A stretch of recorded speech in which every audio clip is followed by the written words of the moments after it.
नमस्ते मित्रों, स्वागत है आप सबका। एफएमसीजी मेजर आईटीसी ने आज अपने क्वार्टर वन के रिजल्ट डिक्लेयर किए हैं। कैसे रहे हैं उनके रिजल्ट, आइए देखते हैं। यह है वो लेटर जो उन्होंने दोनों स्टॉक एक्सचेंजेस में लिखा है और उन्होंने कहा है कि आज हम अपने रिजल्ट डिक्लेयर करेंगे। आज उनकी 5:50 से लेकर 7:30 तक उनकी मीटिंग चली थी। उसके बाद उन्होंने स्टॉक एक्सचेंजेस में मेल लिखकर अपने रिजल्ट जो है वो डिक्लेयर किए हैं। ये है उनके रिजल्ट जो उन्होंने आज डिक्लेयर किए हैं। जैसा कि आप देख पा रहे हैं, उनके सारे फिगर जो है वो करोड़ के अंदर है। यहाँ पे उनके 4 कॉलम हमको दिख रहे हैं। ये उनका है Q1 का रिजल्ट, जो कि है अप्रैल से लेके जून तक का इस साल का पीरियड। ये है उनके पिछले क्वार्टर के कोरस्पॉन्डिंग 3 मंथ्स एंडेड 30/6, मतलब ये उनके लास्ट ईयर के फिगर है। तो ये अभी का फर्स्ट क्वार्टर है, ये पिछले साल का फर्स्ट क्वार्टर है। ये जो है उसका इस साल का मतलब Q4 है। Q4 मतलब जनवरी से लेकर मार्च तक का सेल यहाँ पे है। और ये है उनके पिछले साल भर के 19-20 के फिगर। तो आइए शुरुआत करते हैं। सबसे पहले बात करेंगे उसके टोटल इनकम की। तो उनकी जो टोटल इनकम है वो यहाँ पे हमको उसमें गिरावट देखने को मिल रही है। अब ये सेगमेंट वाइज कहाँ कहाँ पे गिरावट है वो हम आने वाले स्लाइड के अंदर पूरा डिटेल में देखेंगे और समझेंगे कि सिगरेट्स में कितना है और बाकी के बिजनेस में कितना है। तो उनका 11,403 करोड़ की इनकम हुई है, जो पिछले साल सेम क्वार्टर में 13,305 थी। तो वो वाई वाई बेसिस पे उसमें अच्छी खासी डी ग्रोथ देखने को मिल रही है, जो करीब करीब 2000 करोड़ के आसपास की है। तो ये बहुत बड़ी इनकम है, क्योंकि ये बहुत बड़ा इनका ये फिगर करोड़ में है। तो ये आप वॉल्यूम वाइज देखोगे तो ये इंडिया की नंबर 1 कंपनी है। इसके जो टोटल इनकम है, जो टोटल वॉल्यूम है, वो हिंदुस्तान यूनिलीवर और प्रॉक्टर गैम्बल से भी ज्यादा है। तो ये बहुत बड़ा फिगर है। 2000 करोड़ का उनको यहाँ पे सीधा टोटल इनकम में लॉस दिखाई दे रहा है। और अगर पिछले क्वार्टर के मुकाबले भी बात करें इस साल के, तो वहां पे भी उनको करीब करीब उतना ही जो है वो घाटा दिखाई दे रहा है, 2000 करोड़ के आसपास का। अब यहाँ पे एक्सपेंस के फ्रंट पे अगर बात करते हैं तो उनके 7,967 करोड़ के एक्सपेंस आए हैं, जो हमें यहाँ पे नीचे टोटल में दिखाई दे रहे हैं। ये पिछले साल में सेम क्वार्टर में 8,113 करोड़ के आसपास के थे। तो यहाँ पे अगर देखेंगे तो ये कुछ यहाँ पे रिडक्शन हुआ है। एक्सपेंस के अंदर हमको ये रिडक्शन दिख रहा है, लेकिन वो सब्सटेंशियल उतना नहीं है, क्योंकि यहाँ पे जो इनकम आई है ये बहुत बड़ा फटका उनको लगा है कोरोना की वजह से। अब कोरोना की वजह से क्यों लगा? एसेंशियल आइटम्स तो अलाउड था, तो कोरोना की इंपैक्ट तो आनी नहीं चाहिए। लेकिन जैसा हमने बताया, एसेंशियल आइटम में आशीर्वाद आटा आता है या आशीर्वाद का नमक आता है, लेकिन सिगरेट्स एसेंशियल आइटम में नहीं आता। तो सिगरेट की दुकानें, जो पान के दुकान थे, वो सारे बंद ही थे। और यही कारण है कि उनको जो है यहाँ पे रेवेन्यू में उसका अच्छा खासा खामियाजा भुगतना पड़ा है।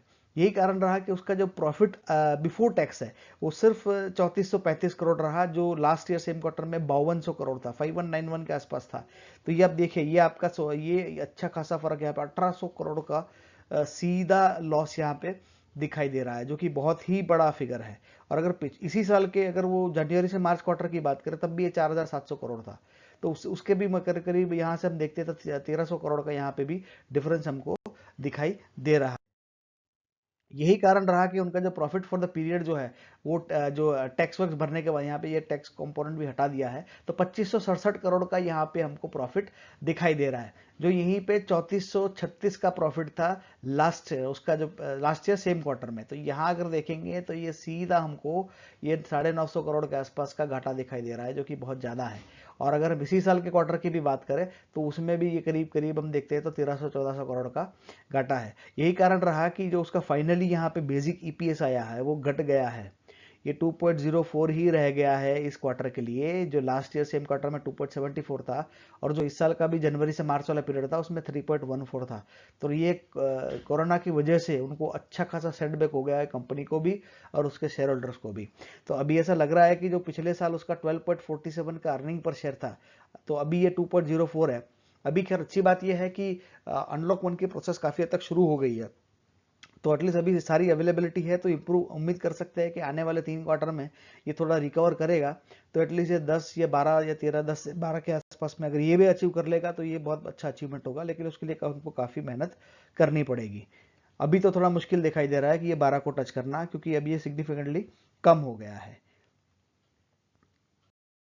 अब ये इनकी ये बहुत ही इंपॉर्टेंट स्लाइड है जो हम आगे बताने की कोशिश करेंगे। ये उन्होंने क्या किया है, सेगमेंट वाइज रेवेन्यू दिया है। अगर आप देखोगे तो ये ग्रॉस रेवेन्यू उनका कितने रहे वो बता रहे हैं। तो ये ग्रॉस रेवेन्यू जो है सेल से, तो ये कितने आए अलग अलग सेगमेंट से, और उनके सामने उनको प्रॉफिट जो आया वो सेगमेंट से वो कितना आया। तो हम ये समझना चाहते हैं कि आईटीसी का जो बिजनेस है उसमें उनका सिगरेट के ऊपर ट्रेडिशनली डिपेंडेंसी बहुत ज़्यादा रहा है। क्या ये डिपेंडेंसी कुछ कम हुई है? तो आंसर है उसका नो। अभी भी उनकी डिपेंडेंसी सिगरेट के ऊपर ही है, जो यहाँ पे हमको साफ साफ दिख रहा है। ये देखिए उनके टोटल जो रेवेन्यू हुए हैं, ग्रॉस रेवेन्यू जो हमने बताया 10,426 करोड़ के उनके हुए हैं, लेकिन वो 10,400 में से अगर हम बात करते हैं तो सिगरेट का जो रेवेन्यू है वो 43.33 करोड़ के आसपास है। तो हमको ये ऐसा लग रहा है कि मोटा मोटा ये जो उसके क्वार्टर तक आया था 44% के आसपास ही उनका रेवेन्यू में कंट्रीब्यूशन है। तो यहाँ पे तो हमको लग रहा है कि यार इसका डिपेंडेंसी जो है वो सिगरेट पे कम हो गई है, लेकिन ऐसा नहीं है। ये रेवेन्यू तक तो ठीक है, लेकिन जब आती है बात प्रॉफिटेबिलिटी की, अब ये प्रॉफिट देखें यहाँ पे, ये उनका 3435 करोड़ का प्रॉफिट हुआ है। ये 3400 प्रॉफिट बिफोर टैक्स की बात कर रहा है। 3435 करोड़ में से सिगरेट का कंट्रीब्यूशन कितना है? 2535 करोड़। ये बहुत ही ज्यादा है। तो ये आज भी 80% के आसपास इनकी डिपेंडेंसी, 80-85% के ऊपर ही है ये। तो ये इसका मतलब है कि इनकी डिपेंडेंसी आज भी सिगरेट्स के ऊपर ही है। अभी ये यहाँ पे देखिए, ये इनके जो एफएमसीजी में सिगरेट को छोड़ के बाकी के बिजनेस कितने हैं? ये थोड़ा ही कम, 1000 करोड़ कम है। ये भी अच्छा खासा अमाउंट है। ये 3378 करोड़ में नोटा वाला 3400 करोड़ का उन्होंने बाकी के एफएमसीजी बिजनेस ने ये किया है, लेकिन प्रॉफिट कितना कमाया? सिर्फ 129 करोड़। तो ये अगर 33 करोड़ है, अगर इसका मैं 10% पकड़ता हूं तो 337 करोड़ होता है। ये उसका भी आधा है। मतलब इनके जो प्रॉफिट बिफोर टैक्स है वो 5% है इनके टोटल रेवेन्यू के। और ये यहाँ पे कितना है? 4330 है और ये 2500 है। यहाँ पे ये 55% है। तो उनका सिगरेट बिजनेस जो है वो 55% रेवेन्यू लाता है, ग्रॉस रेवेन्यू जो है। अगर वो 100 रुपए की सिगरेट बेचते हैं तो उसमें से 55 रुपए का प्रॉफिट होता है। 100 रुपए के सिगरेट पे 55 रुपए का प्रॉफिट। लेकिन अगर उनके बाकी के जो एफएमसीजी बिजनेस में अगर वो 100 रुपए की चीज बेचते हैं तो उन्हें सिर्फ 5 रुपए के आसपास का प्रॉफिट हो रहा है, वो भी टैक्स से पहले का। टैक्स देने के बाद ये और कम हो जाता है। तो यही दिखाना चाह रहा है कि सिगरेट के ऊपर इस कंपनी की आज भी डिपेंडेंसी कितनी ज्यादा है, और यही इनके लिए सबसे बड़ा प्रॉब्लम है। ये हम टोटल देखते हैं। अच्छा, बाकी के बिजनेस में भी बहुत पेन है। उन्होंने डाइवर्सिफाई तो बहुत सारे सेगमेंट में कर रखा है। अगर एचयूएल से बात करें और आईटीसी से बात करें तो आईटीसी का बिजनेस हमको ज्यादा डाइवर्सिफाइड लगता है। ये बहुत सारे सेगमेंट में काम कर रहे हैं, लेकिन अल्टीमेटली वो पैसा आ कहाँ रहा है? अभी अब देखते हैं। देखिए, मार्केट आईटीसी को बहुत कम वैल्यूएशन देता है। अगर मैं आपसे रिक्वेस्ट करूंगा कि अगर मैंने एक आईटीसी के ऊपर एक वीडियो बनाया है, ऊपर आई बटन में आप देखेंगे तो आपको वो वीडियो का लिंक मिल जाएगा। तो मैं अगर आप ये वीडियो के साथ साथ अगर वो वीडियो भी देखेंगे तो आपको समझ में आएगा कि आईटीसी में प्रॉब्लम क्यों है और उसका कारण क्या है। तो यहाँ पे अगर हम देखेंगे तो होटल बिजनेस जो है इनका, तो होटल बिजनेस जो है वो 2400, अभी हमको पता ही है कि रेवेन्यू काफी, इनका खाली रेवेन्यू सिर्फ 25 करोड़ के आसपास का रहा है। तो ये हम समझ सकते हैं कि भाई ये अभी देखो 400 करोड़ का पिछले साल था, ये 500 करोड़ के आसपास का इसी साल के फर्स्ट क्वार्टर में था। तो ये इतना कम कैसे हो गया? अब इसका कारण आपको पता ही है, कोरोना चल रहा है। तो कोरोना के चलते लोगों की मूवमेंट ऑलमोस्ट खत्म ही हो गई थी, तो होटल में जाएगा कौन? तो ज्यादातर होटल उनके बंद ही थे। जो लोग थे वो भी जो आइसोलेशन वाले थे या जिसको क्वारंटाइन करना था, वही लोग उनके होटल में रुके हैं। यही कारण रहा कि होटल में उनके सिर्फ 25 करोड़ के रेवेन्यू हुए हैं, और प्रॉफिट तो भूल ही जाइए। प्रॉफिट कितना हुआ? होटल बिजनेस ने 257 करोड़ का घाटा किया है इस क्वार्टर में। तो ये तो सफेद हाथी ही हो गया इनके लिए। जो प्रॉफिट सिगरेट कमाता है वो होटल वाले उड़ा रहे हैं। फिलहाल तो ऐसा ही हो रहा है, जो एक्चुअली अच्छी न्यूज नहीं है। एग्री बिजनेस उनका बहुत अच्छा है। वो कह रहे हैं अगर सिगरेट के बाद अगर देखिए 4300 करोड़ का ये सिगरेट है, उसके बाद हल्का थोड़ा ही पीछे उसका एग्री बिजनेस चल रहा है। लेकिन एग्री बिजनेस जो ई चौपाल और उनका वो चल रहा है, उसमें वो प्रॉफिट कितना कमा रहा है? 178 करोड़ का ही है। अब ये अगेन कितना होगा? ये भी 5% ही है। तो उसका बाकी का बिजनेस जो है वो 5% का रेवेन्यू कमाता है, बाकी का एफएमसीजी बिजनेस।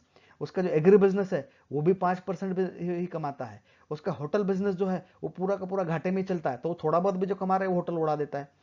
अब पेपर बोर्ड वाला बिजनेस है वो ठीक ठाक है, लेकिन वो अभी भी उसके वॉल्यूम कंपैरेटिवली कम है, लेकिन फिर भी 1000 करोड़ के आसपास का उसका पेपर बोर्ड, पेपर और पैकेजिंग का है।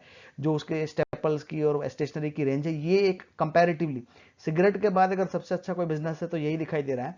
जहां पे 1026 करोड़ के उनके रेवेन्यू हुए हैं, उसके सामने उसके 115 करोड़, सॉरी 160 करोड़ के आसपास की प्रॉफिट हुई है। तो ये 15% से भी ज्यादा का प्रॉफिट है। तो बाकी के जो दो बिजनेसेस 5-5% के ये ग्रॉस प्रॉफिट दे रहे हैं, यहाँ पे ये बिजनेस उनको 15% के प्रॉफिट दे रहा है, जो कि एक अच्छी बात है।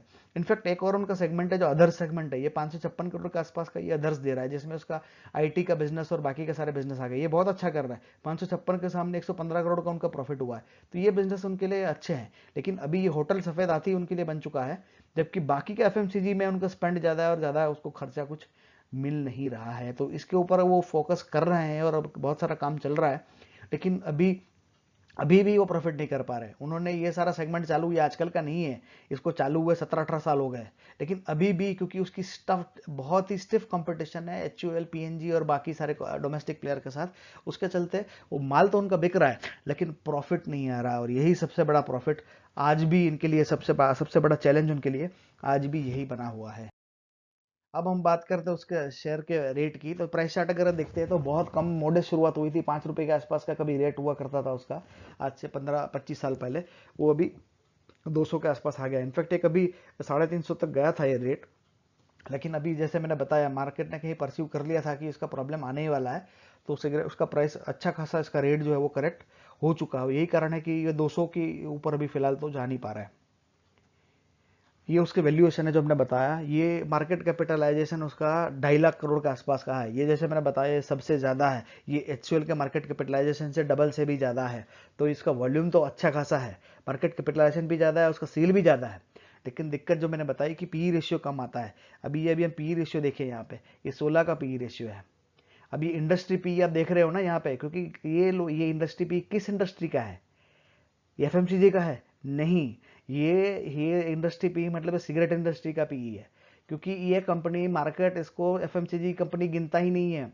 जो भी कंपनी के जो भी मार्केट एनालिस्ट है वो आज भी उसको बोलते हैं भैया आप तो सिगरेट कंपनी ही हो। आप कहने के लिए तो आशीर्वाद के आटे, नमक और बाकी चॉकलेट वॉकलेट बेच रहे हो, लेकिन आज भी आप सिगरेट कंपनी हो, क्योंकि प्रॉफिट वहीं से आ रहा है। और यही कारण है कि उसको वैल्यूएशन जो है वो 16 के ऊपर का नहीं दे रहा है। HUL का पी रेशियो कितना है? वो 80 के भी ऊपर का है। इवन ये जो आगे वीडियो मैंने आपको बताया, आप देखिए FMCG में सारी कंपनी के 30-40 के ऊपर के ही पी रेशियो होता है, लेकिन क्योंकि इसे सिगरेट में ही गिना जाता है, इसको मार्केट 16 के ऊपर का वैल्यूएशन नहीं दे रहा है। अभी उनको चेंज करना पड़ेगा। शेयर होल्डर्स की तरफ से बीच में रिक्वायरमेंट भी आई थी कि सिगरेट को अलग करो और बाकी के उसके जो FMCG बिजनेस है उसको अलग करो, ताकि उनको वैल्यूएशन अच्छे मिले। लेकिन मैनेजमेंट का ऐसा कहना है कि ऐसा करने से शायद सिनर्जिक इफेक्ट जो अभी मिल रही है वो आने वाले टाइम में नहीं मिलेगी। यही कारण है कि वो बिजनेस को अलग नहीं कर रहे हैं। अब डिविडेंड की इनकी पॉलिसी बहुत अच्छी है, ये 5.08 का दे रहा है, ये बहुत अच्छा डिविडेंड है। और ये उनके अब तो ये बढ़ने वाला है, जैसे उन्होंने कहा है कि आने वाले टाइम के अंदर वो डिविडेंड और बढ़ाएंगे। अभी रिसेंटली उन्होंने एक डिविडेंड दिया है जो बहुत ही अच्छा डिविडेंड है, और आने वाले टाइम में वो ऐसे डिविडेंड देते रहेंगे। तो अभी तो ऐसा लग रहा है कि डिपेंडेंसी क्योंकि सिगरेट पे ज़्यादा है, लेकिन इसका फ्यूचर अच्छा है, वॉल्यूम कंटिन्यूसली बढ़ रहा है। और तो उम्मीद कर सकते हैं कि आने वाले टाइम में इसका वैल्यूएशन थोड़ा। मित्रों, ये है उनके पिछले 5 साल की सेल्स की परफॉर्मेंस, जो कि बहुत ही शानदार रही है। 2016 से लेके 2020 के बीच में उनका सेल जो है वो कंटिन्यूसली ग्लो हुआ है। 39,000, 42,000, 43,000, 48,000, 49,000, ये इतने करोड़ के उनके साल भर के सेल रहे हैं। नेट प्रॉफिट का परफॉर्मेंस तो इससे भी अच्छा है। 9,400 करोड़ था, फिर 10,400 हुआ, फिर 11,400, फिर 12,400, और वो सीधा बढ़ के 15,584 करोड़ हो गया था लास्ट ईयर के अंदर। तो ये अगर देखेंगे प्रॉफिटेबिलिटी में ये और इंप्रूव करते जा रहे हैं। यहाँ पे देखिए, यहाँ पे इनकी सेल जो है सिर्फ 1100 करोड़ से बढ़ी है, लेकिन ये 12,800 करोड़ से 15,500 करोड़ के आसपास आ गया है ये। तो ये उन्होंने सीधा 2700 करोड़ का जंप किया है। 1000 करोड़ के सेल की इंक्रीज के ऊपर 2700 करोड़ का नेट प्रॉफिट में इंक्रीज हुआ है। तो ये बहुत ही शानदार इनका परफॉर्मेंस है। तो इसका इम्पैक्ट हमें देखने को मिलेगा आने वाले टाइम के अंदर। तो ये बहुत से लोगों का मानना है कि ये स्टॉक जो है वो हाईली अंडर वैल्यूड है। सारे फैक्टर्स को देखने के बावजूद भी उसका वैल्यूएशन बहुत कम मिल रहा है। तो हो सकता है कि इसमें आने वाले टाइम में हम अच्छे खासे वैल्यूएशन या करेक्शन देखने को मिले। और ये अभी HUL का शेयर जो 2200 के आसपास है, जबकि इसका शेयर जो है मुश्किल से 200 से भी नीचे है। तो आप ये उम्मीद कर सकते हो कि आने वाले 5 साल में इसके वैल्यूएशन 1500 से 2000 के बीच में हो सकते हैं। ऐसी स्ट्रॉन्ग प्रोबेबिलिटी हमें तो दिखाई दे रही है। मित्रों, यहीं पे हम अपना वीडियो समाप्त करेंगे। अगर आपको वीडियो अच्छा लगा हो तो लाइक करें, कमेंट करें, शेयर करें, सब्सक्राइब करें। वीडियो देखने के लिए आपका बहुत बहुत धन्यवाद।